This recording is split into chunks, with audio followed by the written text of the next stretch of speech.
Ayan mga paps, hatid tayo ng pasahero dito sa pabahay dito sa Binangonan.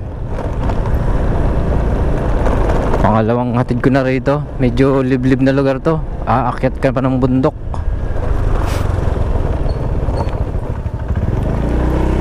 Problema dito, wala tayong mapipika palabas, pababa. So sinasabing olats pagbaba. Mahaba pa naman tong takbuhan dito. My goodness.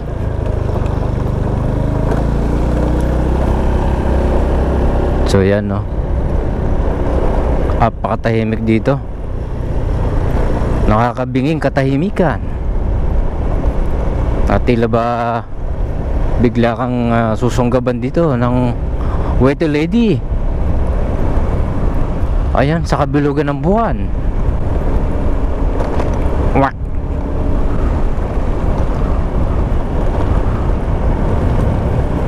So dito magandang manirahan mga paps, no. Bukod sa tahimik na, sariwa pa yung kapaligiran. Hindi masyadong bugbog ng mga marites dito.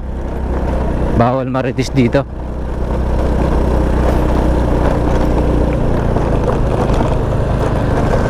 Agoy. Yan nga lang, hindi pa tapos ang kalsada.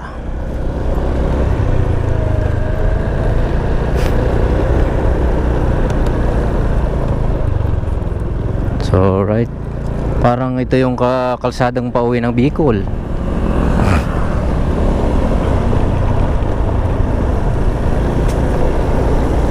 Napakatahimik.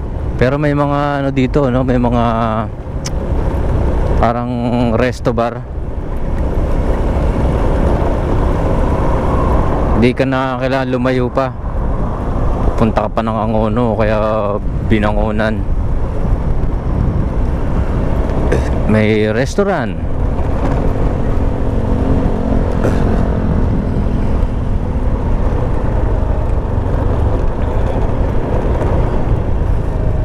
Magandang tumira dito.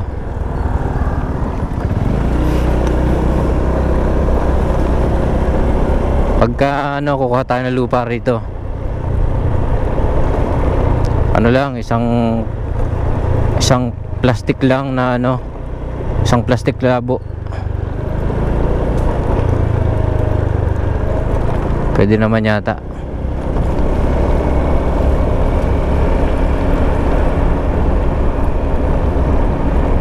Sarap mag-relax dito. Malilimutan mo yung ingay sa baba.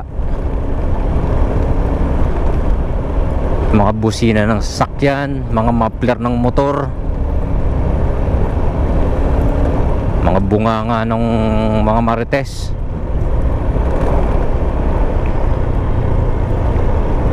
Dito,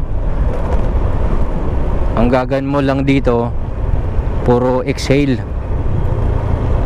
Bawiin mo naman yung nalalanghap mo sa baba na polluted. Kaya puro singang malalim.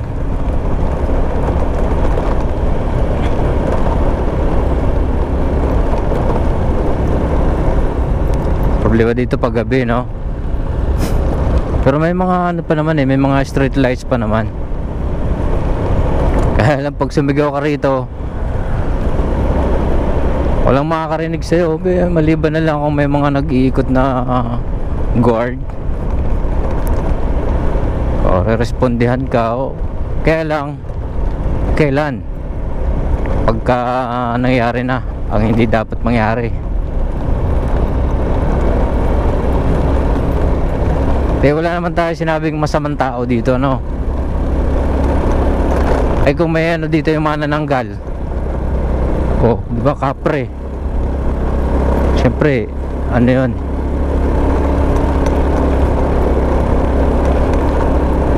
sa bagay, isip lang naman ang gumagawa ng tao ng takot Hindi mong isiping may nakasunod sa'yo. Diba? Kasi yung pelikula na yan, yan yung pinagmumula ng ano eh, mga fake na ano eh, fake news, maling paniniwala.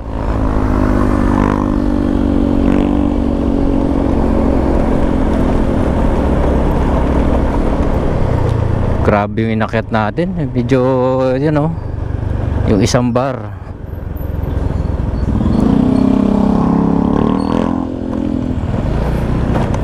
Nauubos yung isang bar. Ayan ang una boss oh, Makati. Kasi akalain mo yung taas na yan, my goodness ah. Nakasagad na yung silinyador ko, gapang talaga siya. Di siya kagaya ng mga kadena. Pag binira mo ng segunda, ganda ng laro niyan. Kapag katirik na tirik, ay primerang malupit, tahimik. Pakaganda naman talaga naman oh. Oh. So yan yung buong Binangonan, ang una Binangonan ano, tapos yung Makati. Tayo masagasaan tayo dito. Pet Pops oh, lawak na ng Laguna Lake.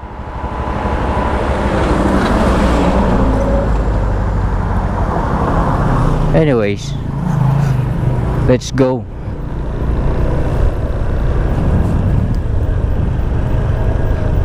Sarap dito magtali ng duyan oh.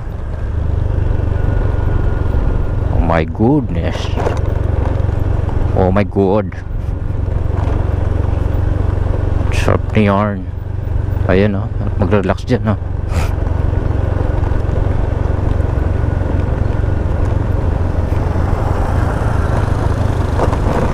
So dito naman dahil pababa, kailangan mong mag-ingat talaga. Kung hindi, pupulutin ka sa baba. Bangas-bangas sa mukha.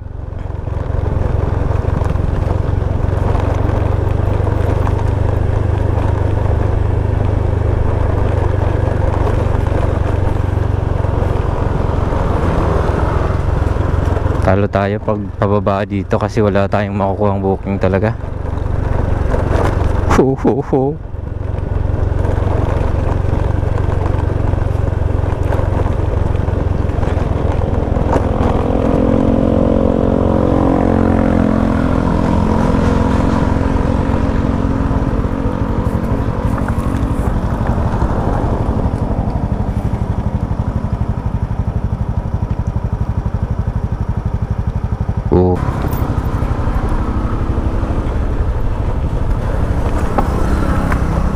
So napuntahan na rin natin naman to no.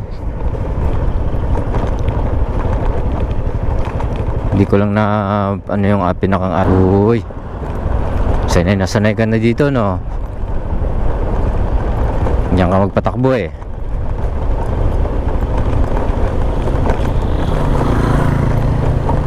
Siguro dito pag gabi.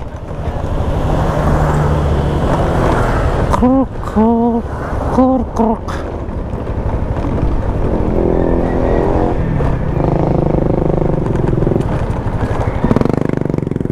So ayan, nasa puno na tayo ng Binangonan. Ang una pala to. Pinuntahan natin Binangonan. Tapos ito ngayon ang ono na to. Naka-shortcut nito ang ono.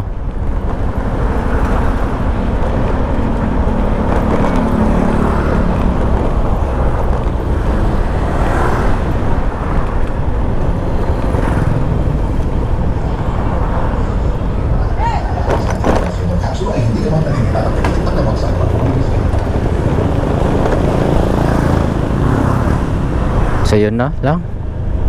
Dito lang muna mga popsis. Na-share ko lang yung bundok na pinuntahan natin.